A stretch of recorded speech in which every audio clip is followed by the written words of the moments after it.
اقتدار میں آ کر مہنگائی کم کریں گے، بجلی سستی کریں گے، گھر گھر گیس ملے گی۔ نواز شریف کا بورے والا میں جلسے سے خطاب، کہا تبدیلی کے نام پر ایک ٹولے نے پاکستان کے جسم پر کلہاڑا مارا، اگر نون لیگ کی حکومت ختم نہ کی جاتی تو ہر گھر خوشحال ہوتا۔ مریم نواز بولی، آج کل مخالف جماعتیں پنجاب آ کر ووٹ مانگ رہی ہیں۔ نواز شریف پر تنقید کرنے والے جہاں سے آئے ہیں وہاں کے اسکولوں میں مویشی بندے ہوتے ہیں۔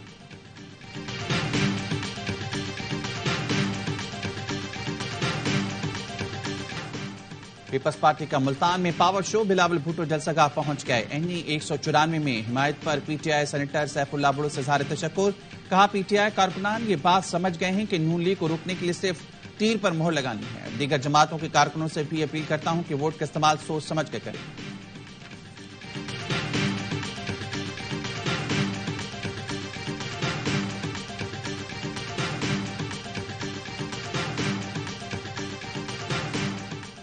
نواز شریف کے ساتھ مل کر معیشت بہتر کریں گے، الیکشن کے بعد خوشخبری آئے گی۔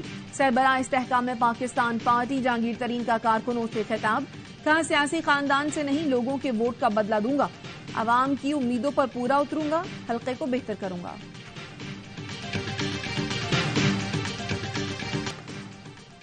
سپریم کورٹ نے پرویز لاہی، صنم جاوید، طاہر صادق، عمر اسلم اور شوکت بسرا کو الیکشن لڑنے کی اجازت دے دی۔ نام بیلٹ پیپرز میں شامل کرنے کا حکم، ریمارکس دی، عوام کو فیصلہ کرنے دیں، وہی احتساب کریں گے، الیکشن کمیشن نہیں، کسی کو مفرور ہونے کی بنیاد پر الیکشن لڑنے سے نہیں روک سکتے۔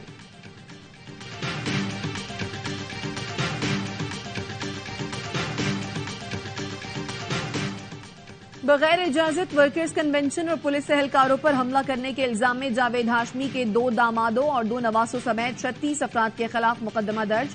ایس ایچ او کی مدعیت میں درج ایف آئی آر میں کار سرکار میں مداخلت کی دفعات بھی شامل۔ جاوید ہاشمی نے اپنی رہائش گاہ پر P T I workers convention منعقد کرایا تھا۔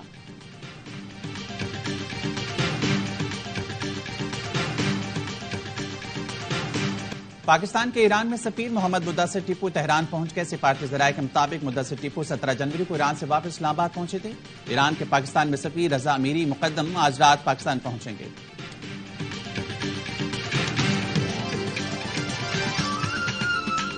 اور غزہ میں فلسطینیوں کی نسل کشی پر اسرائیل کے خلاف مقدمہ، بین الاقوامی عدالت انصاف جنوبی افریقہ کی درخواست پر کچھ دیر بعد فیصلہ سنائے گی۔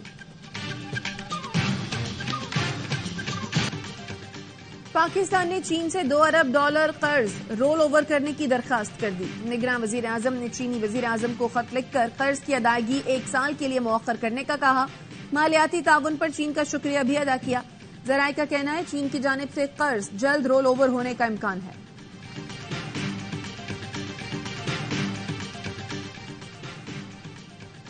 سندھ، خیبر پختونخوا اور بلوچستان نے آئی ایم ایف شرائط کی مخالفت کر دی۔ ذرائع کے مطابق آئی ایم ایف نے نان اسٹارٹر صوبائی منصوبوں کی وفاق سے فنڈنگ پر پابندی کی شرط لگائی۔ قومی اقتصادی کونسل کے اجلاس سے پہلے ہی تنازع پیدا ہو گیا۔ پنجاب کے سوا باقی صوبوں نے منصوبے بند کرنے کی مخالفت کر دی۔ سندھ، کے پی اور بلوچستان نے وفاق کے منصوبے اپنے ذمہ لینے سے انکار کر دیا۔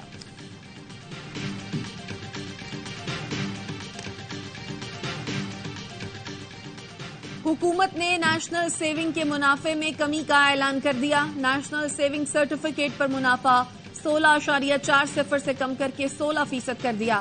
شارٹ ٹرم سیونگ سرٹیفکیٹ پر منافع 20.80 سے کم کر کے 20.34%۔ ڈیفنس سیونگ سرٹیفکیٹ پر منافع 14.41 سے کم کر کے 14.22%۔ ریگولر انکم سرٹیفکیٹ پر منافع 15.12 سے کم کر کے 15% کر دیا گیا۔ پنجاب حکومت اور پاکستان ویسٹرن کینیڈا ٹریڈ ایسوسی ایشن کے درمیان مفاہمتی یادداشت پر دستخط۔ مقصد پنجاب اور کینیڈین صوبوں برٹش کولمبیا اور البرٹا کے درمیان معاشی سرگرمیوں کا فروغ ہے۔ مفاہمت سے دو طرفہ تجارت، سرمایہ کاری اور سیاحت کو بھی فروغ ملے گا۔